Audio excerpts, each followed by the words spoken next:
rise and extend my remarks. Without objection.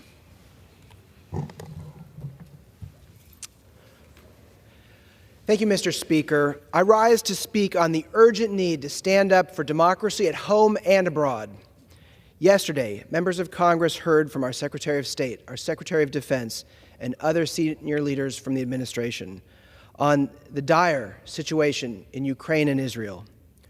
While they said the right things, the sense of urgency, the sense of passion is missing from all of this right now. It's missing from this debate, Mr. Speaker. If we leave next week for the holidays with inaction, Russia will win, and we will begin to hand over Ukraine to Russia and Vladimir Putin. Mr. Speaker, the world is watching the actions of this chamber right now in the next 10 days, and the silence is deafening. Let's be clear. Both Russia and Hamas seek to destroy democracy, and we must stand with our allies and pass a supplemental aid package now. Mr. Speaker, I want to talk about Ukraine. Right now, we risk Ukraine literally running out of bullets if we go 10 days with inaction here in Congress. If we do nothing by the end of the month, Russia will begin to win in Ukraine. If we abandon Ukraine, Russia will win. And we need to be clear. The silence and inaction we are seeing play out right here on the floor of the House means strong support for Russia and their invasion of Ukraine. That's the choice we're making by doing nothing. Mr. Speaker, Ronald Reagan is rolling over in his grave right now as he watches far-right extremist Republicans standing with Russia and Vladimir Putin. How has the Republican Party become the party of Vladimir Putin? Mr. Speaker, this place is broken. I want to be clear in what I'm saying. We are witnessing a minority of the Republican conference calling the shots in this chamber.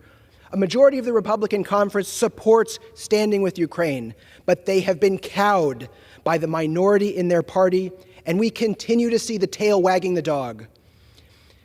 To my Republican colleagues who remain silent, the time for action is now. Allow a clean vote on the supplemental funding package for Ukraine and for Israel. We must stand strong with Ukraine today. And let's talk about the cost, because that's been brought up over and over. If we gift wrap Ukraine for Vladimir Putin over this holiday season, we will spend 100 times more money around the globe containing an aggressive Russia. Moldova and Georgia are next. This is a national security issue for the American people, and support for Ukraine is in our national interest. Mr. Speaker, I want to talk about Ukraine as well. We must stand with Ukraine and support its right to defend itself. We must immediately pass humanitarian aid and security aid for Israel so that we can disarm and dismantle Hamas. 400 members of this chamber would easily support a clean security and humanitarian assistance package for Israel. And it is shameful that our new speaker chose to play partisan political games with support for Israel.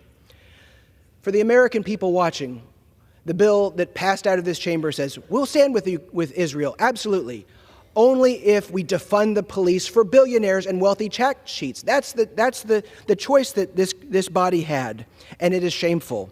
When someone's house is on fire, we don't say, hey, we'll put out the fire as long as you let us not pay for a bunch of IRS agents to go after billionaires and wealthy tax cheats. You help them when their house is burning down, and right now, that's what we're watching in Israel with Israel security assistance and humanitarian aid that we need to provide to the Palestinian people in Gaza.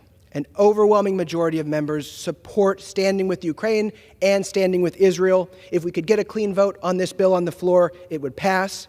But it's time for action. And let me say, House Democrats, Senate Republicans, we all agree on the need to support Israel and Ukraine. And I would even say a majority of the Republican conference agrees. But we can't get a vote on this as long as the far-right extremists of the Republican conference continue to wag the tail of this dog in this House.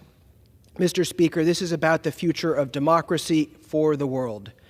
The defining question for our great experiment in self-governance is whether we can defend democracy at home and abroad. We'll face that question about defending democracy at home in November, but right now we need to stand and be counted. Authoritarianism is on the rise around the globe. We can either stand with democracies like Israel and Ukraine, or we can bend the knee to Putin, terrorists, and other authoritarian regimes around the world. As I voted for Speaker 19 times now, I've learned how incredibly fragile our democracy is. We must act now to pass a supplemental aid package and stand with Ukraine and Israel. The world is watching, Mr. Speaker. Expired. Bring a clean bill to the floor now. The time for action is now. Mr. Speaker, I yield back. Gentleman yields back. The chair recognizes the gentleman from